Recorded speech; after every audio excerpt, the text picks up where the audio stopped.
This is level 1 of the CFA program, the topic on fixed income markets, and the reading on an introduction to fixed income valuation. In the first 2 readings of this topic, we learned about fixed income markets. We learned about fixed income securities. We decided that there are some important definitions like coupon rate and time to maturity and yield to maturity. We learned about the different types of issuers. We learned about the different goals of bondholders. We learned about liquidity in primary markets and secondary markets. Now we're moving on from the non-quantitative stuff to almost an entirely quantitative reading. And this is good news for those of you who like using your calculator. What we're going to do is we're going to learn that the price, the value, the price of any fixed income security is equal to the present value of the explicit promise made by the issuing organization, whether that organization is a government body or a corporation. So remember that price and present value are interchangeable terms. You'll see that as we go through some of these learning outcome statements. Oh boy, look at that first one. Calculate a bond's price. You know, nobody really knows how to read the Institute's minds when they are creating the CFA exams, but I can't imagine an exam that is created without a calculate the price of a bond. So that's a super important one. But then skip down to the third one, calculate the price of a bond using spot rates. So we're going to have to calculate bond prices using a couple of different background assumptions, including that second to last one there, matrix pricing, which is going to be pretty exciting to do. We'll have to calculate yield. So look at this, yield measures, money market instruments, fixed rate bonds. We'll take a look at the yield curve, which was first introduced to us back in one of those economics readings. Yield curve is nothing more than a picture of the relationship between time to maturity and yield to maturity. But now inside of this reading, we need to be more specific about which type of a yield curve that we're going to look at. And then we'll end with a couple different examples of yield spread measures. So let's go ahead and do that first one here. What I want you to do is I want you just to skip down to the example for just a second. Let's suppose we have a 5-year bond. So I want you to picture a timeline in your brain, and we have it drawn for you there at the bottom, from time period 0 out to time period 5. This bond is going to pay us an annual coupon of 5%. So what we do is we take 5% of the par value of the bond. Now remember, in those previous readings, I said to you, and this is true, that almost all bonds mature for $1,000. However, in bond pricing, the convention is not to assume a $1,000 par value, but just a $100 par value. And it's my understanding that this convention was to save space. You know, when the Wall Street Journal reports these prices, it's easier just to cut off one of the zeros.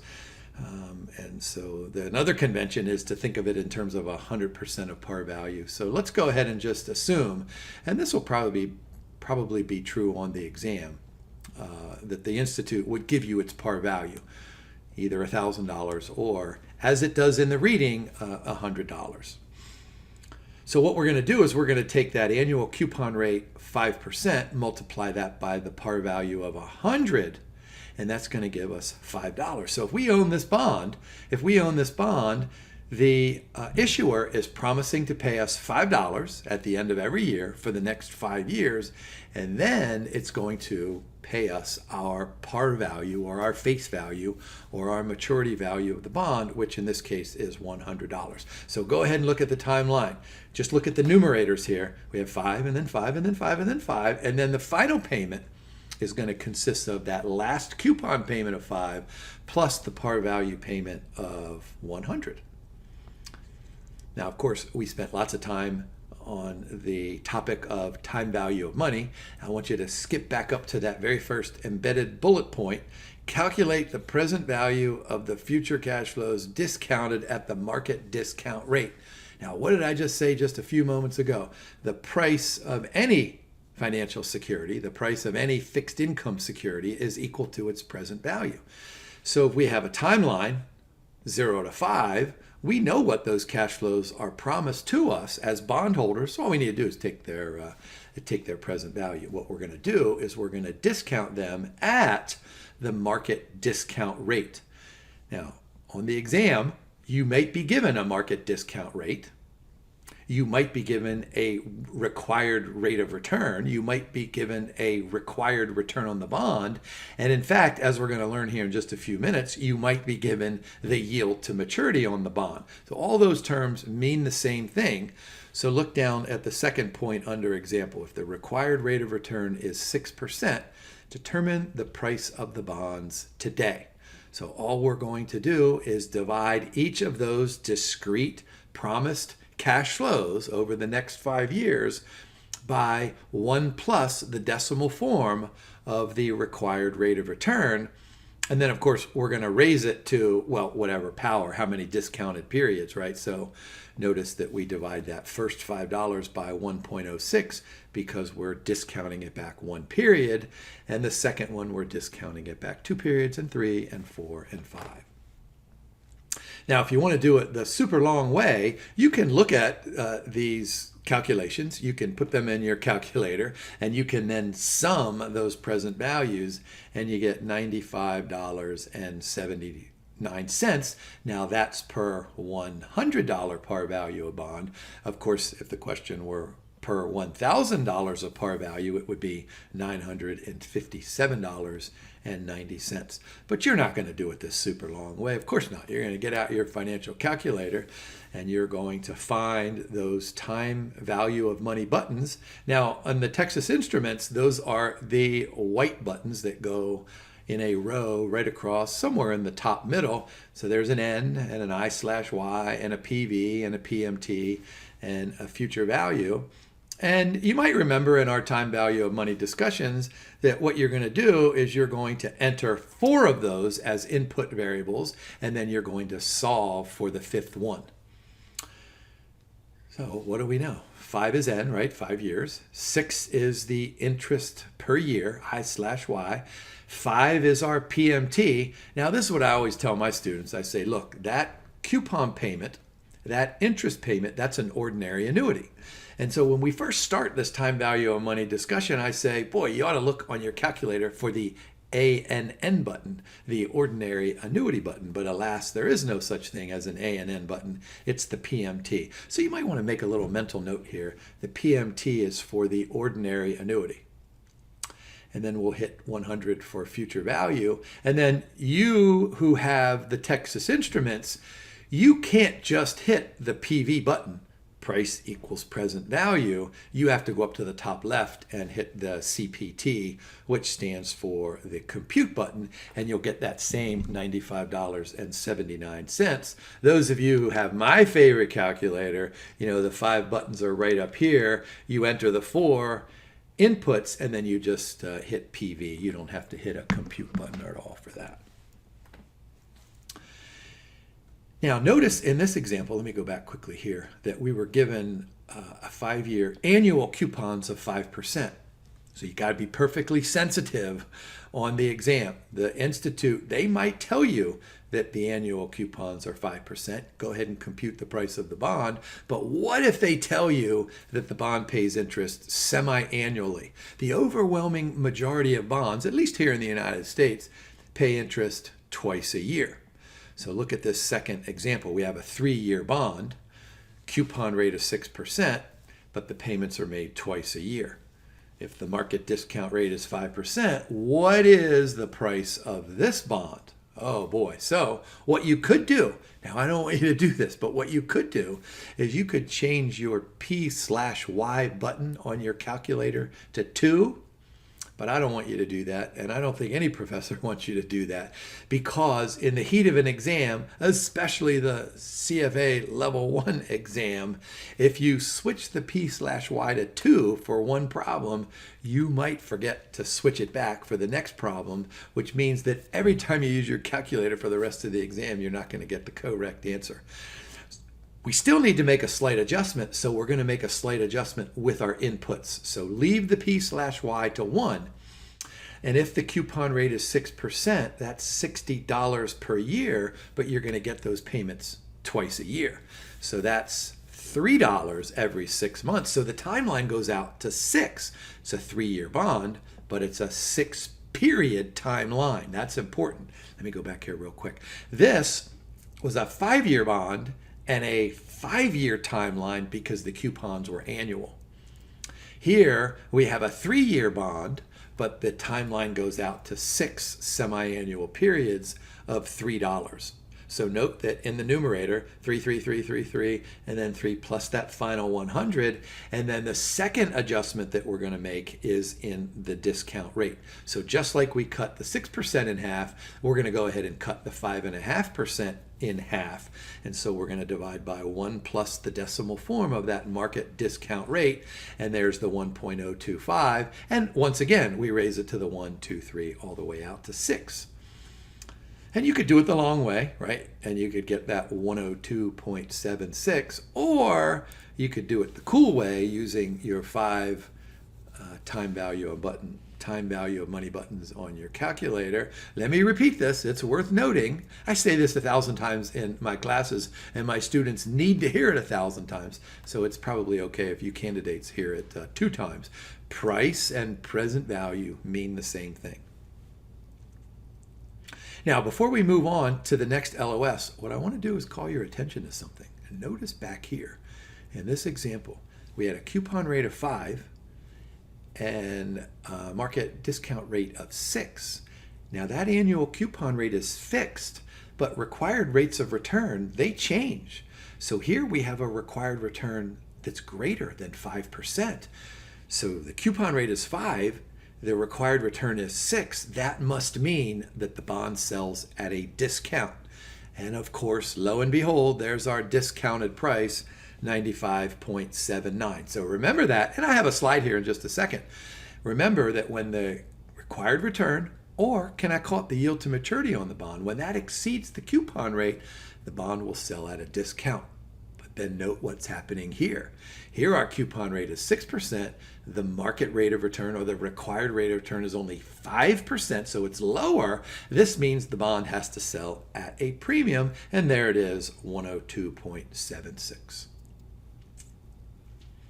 Now, a couple of things just to remember before we get on to premium and discount here in just a slide or two. A couple of things about this yield to maturity. So this is what I was saying a few moments ago. That market discount rate is also known as the yield to maturity, and that is an internal rate of return. So you look on your calculator, there is an IRR button on there. You can solve for the internal rate of return of a capital budgeting project, which we'll do when we hit the corporate finance topic. But you can also hit the IRR button to solve for the yield to maturity on a bond. So remember, YTM and internal rate of return are the same thing. And skip down to that third teardrop point. So this is exactly what the yield to maturity on a bond is. It equates the present value of the cash flows. There's the C, so those are the coupons, and then there's the maturity at the end. It equates the price of the bond to the present value of those. And so look at the very bottom one. The yield to maturity considers the coupon income, the capital gain or loss, if the bond is held to maturity, as well as the timing of all of those cash flows. And of course, what we've done there is we divide that yield to maturity by 2 if, in fact, we're assuming semi-annual payments. So here's that slide that we have presented for you. So if the coupon, look on the right-hand side first. If the coupon rate and the yield to maturity are the same number, if the coupon rate is 5% and the yield to maturity is 5%, if the coupon rate is 9% and the yield to maturity is 9%, if the coupon rate is 12% and the yield to maturity is 12%, the price will always be $100 or $1,000. It will always be its par value. If the yield to maturity exceeds the coupon rate, this is exactly what we just said before, the bond will sell at a discount, meaning that it'll be that $95 that we had in our previous example. If, on the other hand, the yield to maturity is less than the coupon rate, then the bond will sell at a premium. And the illustration down at the bottom is super important for not just understanding this particular LOS, but for understanding lots and lots of LOSs as we move through the program, not least of which is going going to be the Black-Scholes-Merton option pricing model when we get into level 2. So I want you to think about this. When market discount rates or the yield to maturity on a bond falls, then the bond price goes up. There's that inverse relationship between yields and prices. Now, I'll make a comment here. In 2022, we had, at least in the United States, we had a period of lots of inflation. So when inflation goes up, and you should know this from our economics readings, right? When inflation goes up, that must mean that interest rates in general follow. So as interest rates rise, that must mean that in 2022, bond prices are falling. And in fact, that's what we saw. A couple of things to note here about this relationship. We do know that there's an inverse relationship between yields and prices, but it's not symmetric. There's a convexity effect. So look at that first point there. The percentage change in the price is greater in absolute value terms when the yield to maturity or the market discount rate goes down. And this is because of something called the convexity effect, because the relationship between price and yield is not linear. There is convexity to bond pricing. So what I want you to do right now is I want you to hold off on that thought. We'll talk about this at length in level 2 when we get to convexity and duration and all sorts of really fun things. But for now, I want you to remember that sentence. That's an important sentence. When yields go down, then bond prices go up in a greater absolute value than when yields go up. All right. There's also a coupon effect. A lower coupon bond has a greater percentage price change. Of course, that should make perfect sense. Just by hitting your 5-time value of money buttons, instead of, what did we have before? We had a 3 and a 5. Instead of putting a 3 and a 5 in there, put a 1 in there, and you'll see that when the market rate changes, that the bond price will have a greater percentage price change. That's the coupon effect. And then there is a maturity effect. Longer term bonds will always experience greater percentage changes in price. This is something called that's measured by the duration of a bond. We'll talk at length about duration as we move through the CFA program. Just remember this. This is a great sentence to remember. Are you listening? Bonds that have longer time to maturity have greater interest rate risk. And that interest rate risk means greater percentage price change. Now, what didn't we like about that super simple model when we entered those 4 inputs and then solved for the price of the bond? We loved it because it was simple. We loved it because it gave us a pretty good sense of what the bond price ought to be, and maybe at least an approximation. But what we didn't like about it was the fact that we assumed that the yield to maturity on the bond was constant throughout its life. Remember, we had a 5-year bond and we had a constant in the denominator. Oh my gosh. How often do market rates of interest stay the same over 5-year periods? Well, I'm pretty sure never is what the answer to that question is. So in order to attack that weakness in the first bond pricing model, and by the way, I tease my students, I'll say something like, look, when we calculate the price of this bond initially, I'm going to call it the kindergarten model because it's really price and present value. And I say, as we move through courses like the investments class and the risk management class and the derivative securities class that I teach, that we're going to calculate the price of a bond using different kinds of assumptions. Well, here's the first one. Let's go ahead and say something like, you know what? If we have a 3-year bond, we can compute the yield to maturity on that 3-year bond. There's no doubt we can do that. But what else can we do? We can go out and say something like, look, we're getting a coupon payment in year 1, a coupon payment in year 2, and then a coupon payment and a principal payment in year 3. Let's chop those into 3 different independent securities. Can we call those zero coupon securities? Hey, let's ask the question, what is the yield to maturity on each of those zero coupon securities. Well, these are called spot rates. A lot of people call them zero rates. So look down at the example.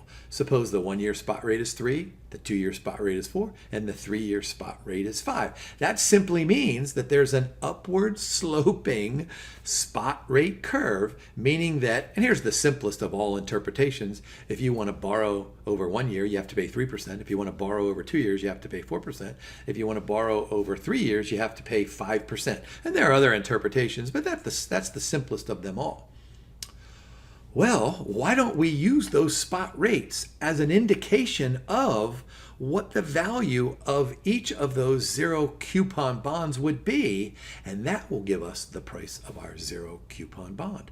So notice what we're going to say. Here we have a 6% annual coupon, 3 years, so our timeline goes out to 3, and our cash flows are 6 in year 1 and 6 in year 2 and 6 in year 3, plus the $100 par value in year 3.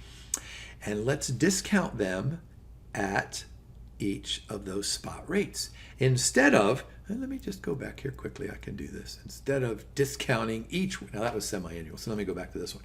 Instead of discounting each one of these at 1 plus the market discount rate, 6%, 6%, right, all the way, well, let's use those spot rates, and this is going to give us a more accurate reflection of the value of those future coupon and principal payments, which will give us a more accurate estimate of the bond price.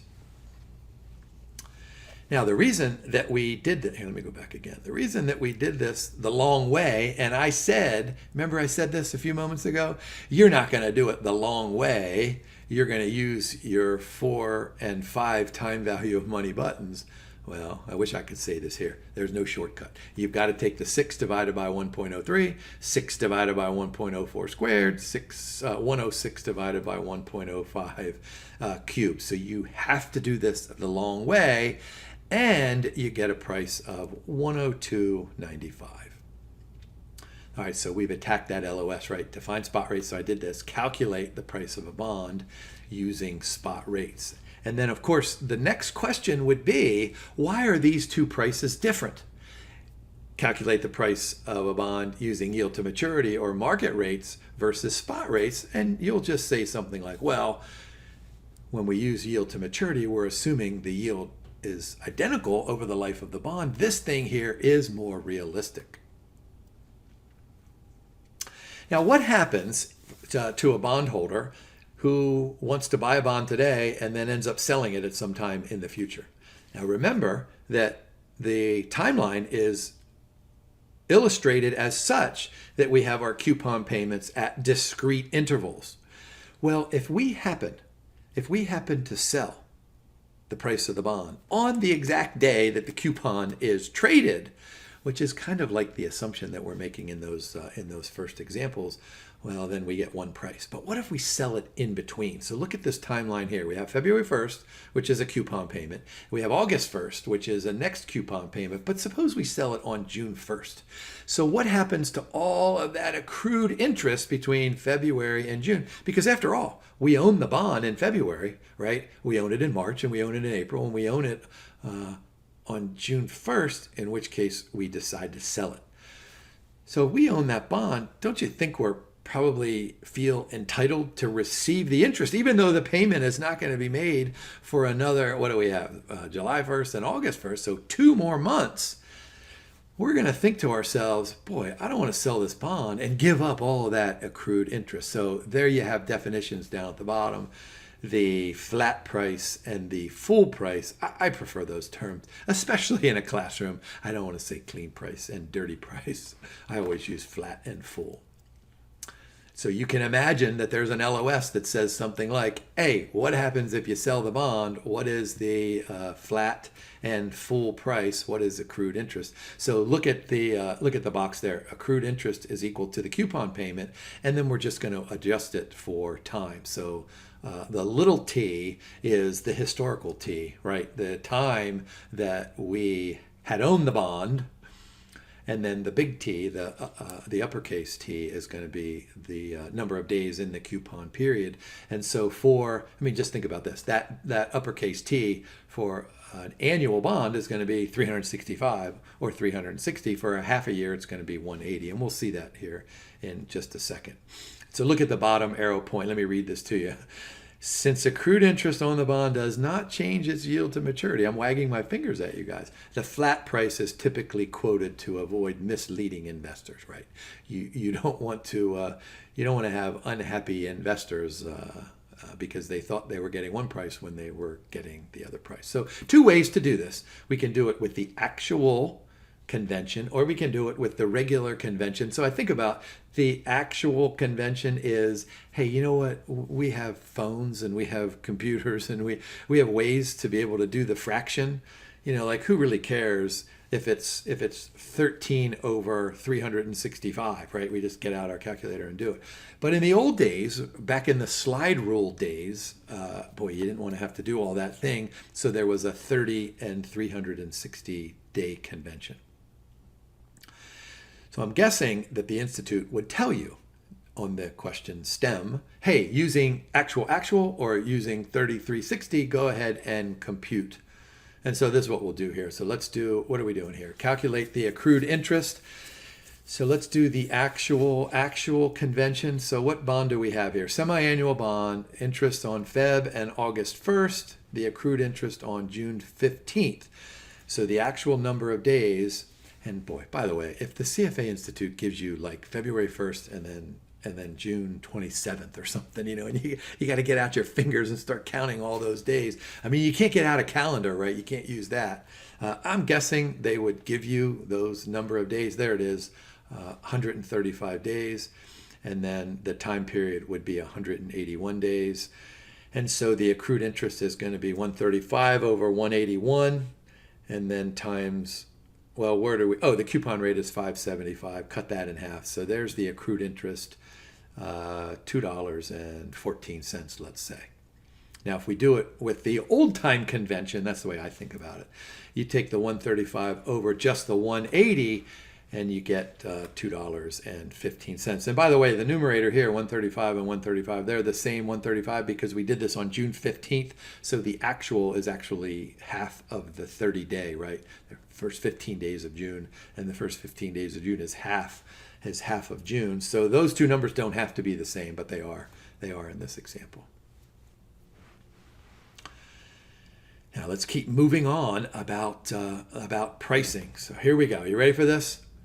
What happens if we want to price a bond that is not actively traded?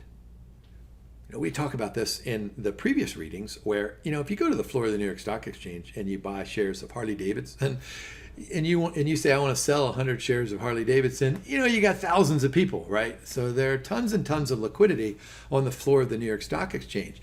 But not so in the bond market. I mean, some bonds have high liquidity, but lots of bonds have just kind of, let's say, average liquidity. There might be 5 or 10 bonds that trade during the course of the day.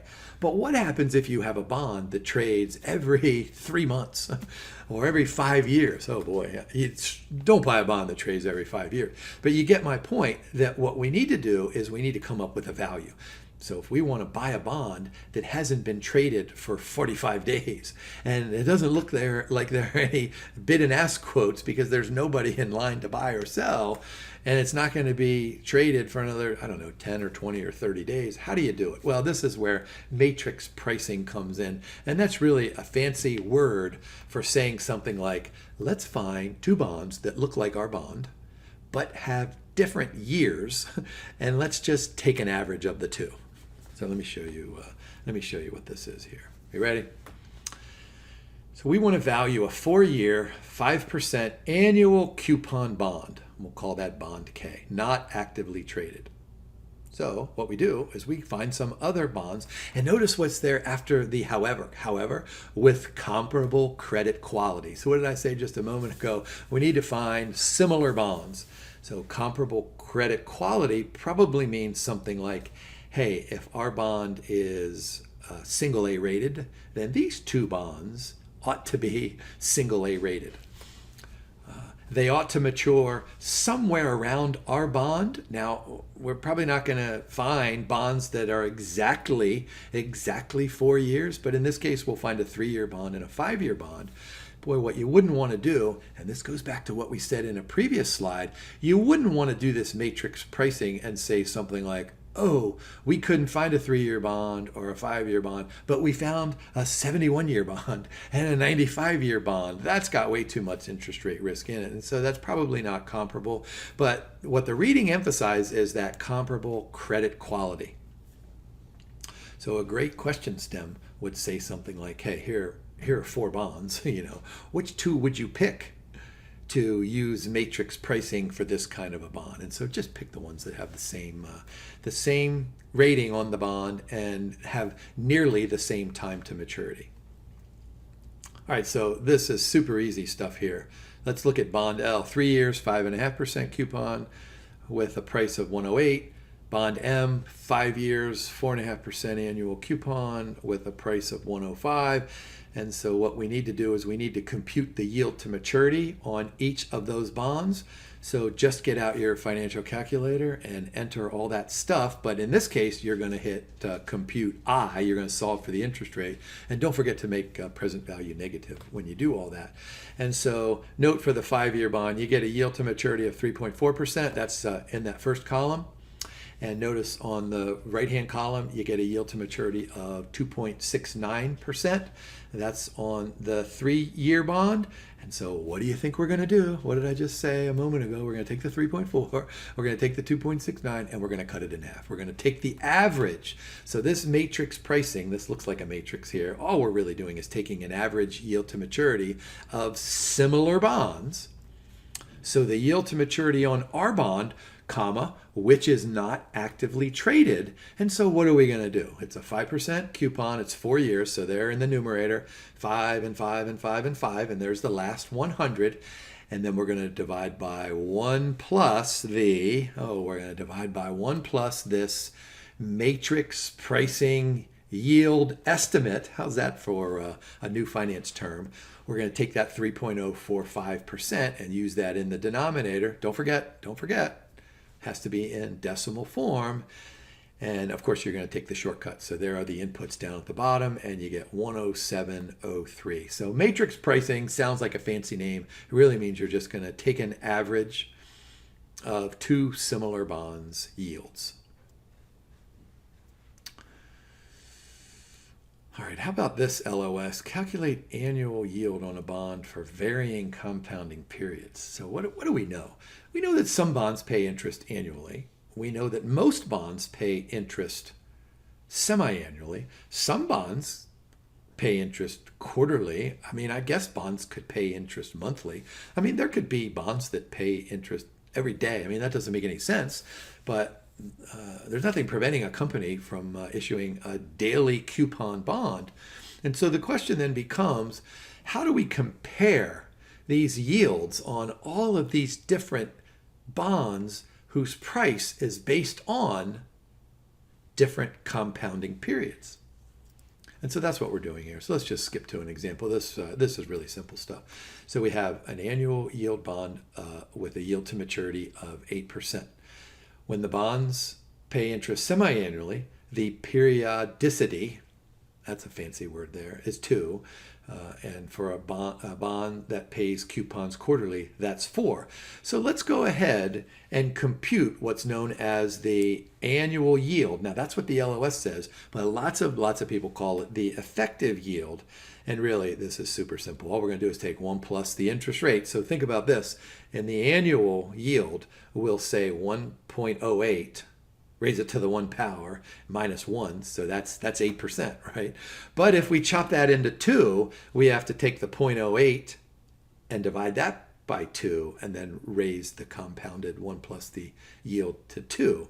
So we have 1.04 squared minus 1. That gives me 8.16%. And if we do it by 4, then we get 8.24%. Of course, the more we chop this up, the higher will the effective yield be. I mean, go ahead and do this for a bond that pays a coupon every day.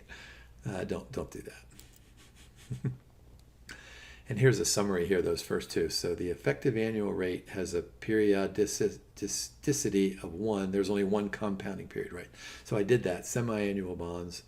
What about street conventions? Yeah, we assume that payments are made on the scheduled dates. We exclude weekends and holidays. Now, the true yield then calculates using a calendar using weekends and holidays. And I'm not sure how big of a deal this is, especially for the Institute, but I would remember just the definition of the true yield. Current yield, this is simply the dollar annual coupon payment over the current market price of the bond. That's current yield. Yield to worst is, what if everything goes against us without a default? What is that yield? Yield to worst. All right, let's go ahead and take a step from these long-term bonds that we did, and let's go back to short-term fixed income securities, so to speak. And these are mostly discount securities. The reading calls these money market instruments. And so there's a good old formula. Oh my gosh. Look at what it says there. The pricing of a money market instrument is given by PV equals. So present value, right? Present value and price, they mean the same thing. Boy, I may tell you guys that thousands of times over the next level 1 videos and level 2 videos. And then when we make level 3 videos, So present value is equal to future value. That makes sense. And what we're going to do is we're just going to discount it, right? We're going to take something away from the future value, right? If I promise to pay you $100 next week, what are you going to pay me today? Well, you're not going to pay me $110. You're going to pay me $95 or $96. And so all we're going to do is take the future value times, and notice there are parentheses there, 1 minus some percentage. So maybe that percentage is 5%. So we take 1 minus 5%. That gets us 95%. We take 95% of the future value, and that's going to get us the present value. But notice the LOS says calculate and interpret yield measures. So what we're going to do is look down at the very bottom bullet point, discount rate, annualized discount rate. So look at this formula here. Let's rearrange it using some 3rd grade algebra, and let's go ahead and solve for the discount rate. So here we have a 91-day Treasury bill, face value of $5 million and a current price of $4.9 million. Let's assume 360 days in the year. The discount rate, assumed by the T-bill, is closest to. So there we take the 360 over 91 times 5 million minus 4.9 over 5 million, and that gets us almost 8% of the discount rate on this Treasury bill. So I would know that this is where we start, and then this is where we end up solving for the discount rate. So you're going to have to memorize that formula there to satisfy that LOS. All right, remember, 20 minutes ago or so, or 30 minutes ago, we talked about spot rates. So let's go ahead and put these spot rates in an illustration. Notice we have time to maturity on the horizontal axis, yield to maturity on the vertical axis. And so all we're doing is plotting the yield at each one of these points. Like the maturity down on the horizontal axis could be 1 year and 2 year and 3 year and 5 and 10 and 20 and 30 all the way out to 50 or 100 years. In this case, we have an upward sloping yield curve. Now, if these are spot rates like we used in that earlier pricing mechanism, this is called the spot curve. Spot curves in general are upward sloping when investors believe the economy is going to expand. This is the normal shape of a yield curve. Now, there are other types of curves. What we can do is we can say something like, let's suppose that every bond out there has a price of $100 or $1,000, depending on what you're assigning par value. What's the yield at each one of those? This is the par curve. Notice that definition. Sequence of yields to maturity such that each bond is priced at a par value. That's the par curve. And then what we can do is we can compute a forward curve. And this is just a series of forward rates. Like, look at the spot rate. What did I think I said this earlier, that if you wanted to borrow in 1 year, you You had to pay 3%, I think it was. If you want to borrow in 2 years, it was 4%. And 3 years, it was 5%. So that's an upward sloping spot curve. But suppose you want to ask the following question. Suppose you want to say, hey, you know what? I don't need to borrow any money today, but in 1 year, I need to take out a 10-year loan. What will the 10-year rate be 1 year from today? That's what a forward rate is. So if you do all those things in the forward rate, you get the forward curve. Well, there's a relationship between spot rates and forward rates, and that can be summarized in that equation inside of the gray box. And I don't want you to get too intimidated when you see this. It's really just a matter of a relationship between 1 plus these interest rates. So I want you to think about this in the following way. Let's suppose that we know what the 1-year rate is. Let's suppose it's 10%. And we know what the 2-year rate is. Let's suppose that it's 20%. And so all we want to do is figure out what is the 1-year rate 1 year from today. In other words, if I wait to borrow for 1 year, how much will I have to pay on a 1-year loan that ends at the end of 2 years? That's what this forward rate is. So the relationship between spot and forward rates is not just a matter of looking at, what did I say, 10% and 20%, but you have to add 1 to each one of those decimal forms of the interest rate. So look at that equation there. You have 1 plus z, which just is an interest rate, and then you have 1 plus the implied forward rate, and then you have 1 plus some other rate. So in my example, that 1 plus z would be the 1 plus 0.1, right, 10%, and then that would be equal to 1.2, right, squared, the 20% for the 2-year, and we're solving for that implied forward rate. All right, so look at the arrow point. The first number refers to the length of the forward period from today, and the second number refers to the maturity date on our future loan. So let's go ahead and ignore that equation right there for just a second, because there are lots of variables in it, and let's do a quick example. So suppose we have a 3-year bond and a 4-year bond. These are 0 coupon bonds, and their yield to maturities are 3.5% and 4% on a semi-annual basis. And what we want to do is we want to calculate the 3y, 1y forward rate. So what are we doing here? What we're doing is we're saying, okay, what is the interest rate on a 1-year loan that occurs 3 years from today? Well, let's go back here. Let me go back here quick. Let's look at that equation. We're going to have 1 plus an interest rate, 1 plus an interest rate, 1 plus an interest rate. We're solving for that IFR there in the middle. So we're going to do some algebra, and we're just going to divide both sides, and we're going to get something like this. All right, you ready? So let's do bond A. That's the 3-year bond. So let's cut that 3.5% yield in half and get the 0.175. There's the 4-year bond. That's the 4% yield to maturity. Let's cut that in half and we get the 2%, right, 0.02. Now remember, what we need to do is we need to add 1 to the decimal form of those yields that we computed up at the top, right, the half yield. So let's go ahead and use some algebra and solve for the implied forward rate. So we're going to take 1.02, we're going to raise that to the 8th power. We're going to take 1.0175, we're going to raise that to the 6th power because of the 6 periods and the 8 periods. We're going to take that ratio, and then of course we're going to take the square root of it, right? Raise it to the 1/2 because, you know, just the algebra. If you write this out in your notes, you'll see that we need to take the square root of both sides, subtract 1, and you get 2.75%. And of course you need to multiply that by 2. So that gives us 3y, 1y forward rate or forward yield of 5.5%, which says that, look, in 3 years, if we want to borrow some money, we're going to have to pay 5.5%. Let's go ahead and add another variable onto the yield to maturity. However we're identifying that yield to maturity, a lot of times we want to say something like, look, here's a bond that has a yield to maturity of 10%, but here's a bond over here that has a yield of 12%.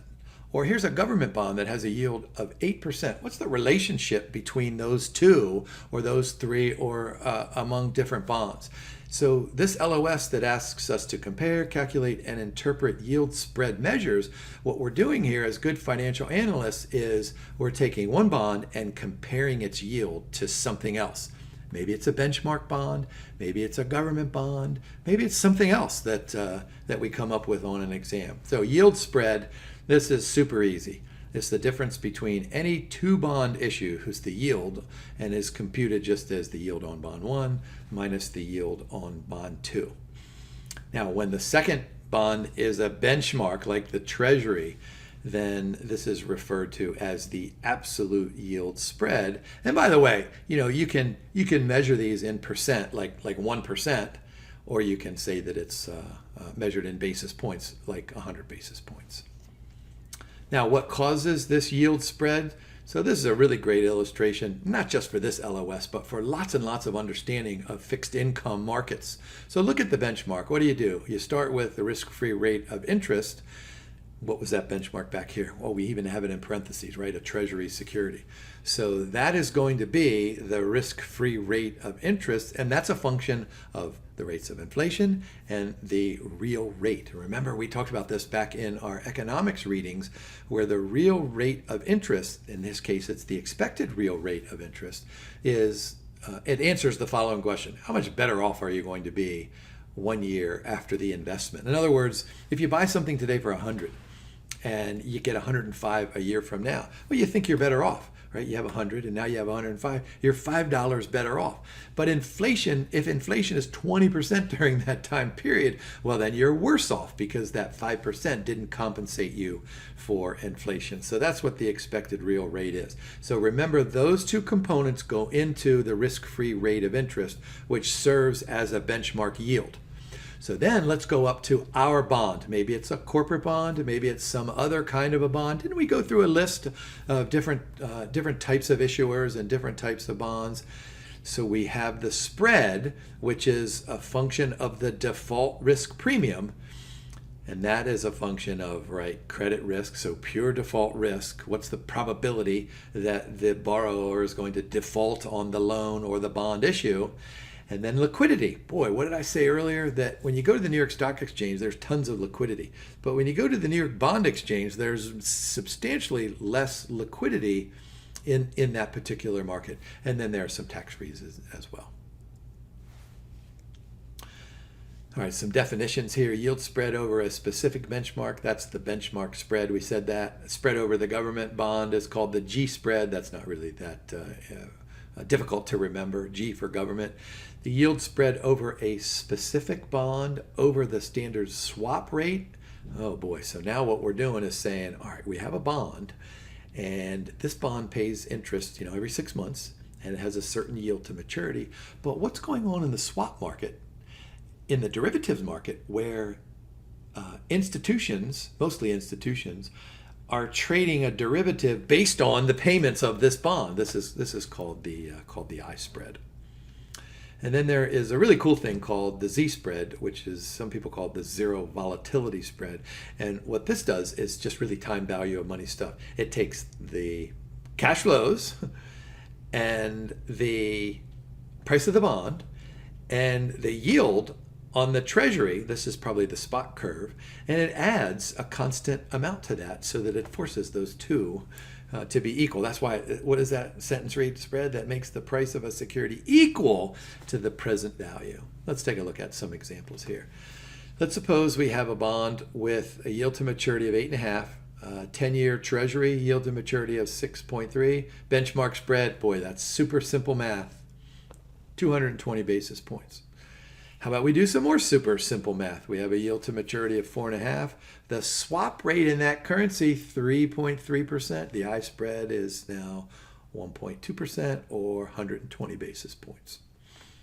But let's do something a little bit more complex. All right. So here we have a corporate bond, coupon of 5%, 3 years to maturity, trading at 101.25. The 3-year, so it's 3-year government benchmark, 3% coupon rate priced at 101.1. Here we have government spot rates of 2, 2.4, and 2.8%. So how are we going to compute this G spread? Oh boy, so here's our 5% coupon. So notice in the numerator, we have 5 plus 5 plus 5, and then there's the last $100 in par value. So there's the numerators. What we're going to do is, what did that last slide say? It's going to force the present value to be equal to the current market price of the bond. So on the left-hand side of the equal sign, there's the 101.25. And what do we know? The yield to maturity on the corporate bond is 4.5%. All right. So we solve for the yield to maturity on that bond. Let's do the same thing for the government bond. Solve for the yield to maturity on the government bond. And what we're going to do is take the difference between 4.54 and 2.61, and you get 193 basis points. And this is really a cool example. This looks like it's a little bit complex, but it's not. All you're doing here in solving for the G spread, I mean, look, you could go back here and you could do something super simple like this if you're given these rates, right? But what you could also do is you could be asked to compute them by solving for the yield to maturity on that bond. Let's move on to something that's a little bit more complex, and I think it's super cool. Remember 3 slides ago, I introduced this concept of the Z-spread, where it's a fixed spread. Think of it as a fixed decimal in the denominator that's going to be added to the spot rate of a benchmark. Maybe it is a government bond. And what it's going to do is it's going to force the present value to be equal to the price. Now, in this LOS, what we're going to do is we're going to go ahead and use a Z-spread to compute the price of a bond. So this is yet another way for us to learn about bond valuation. And let me explain all that here in just a second.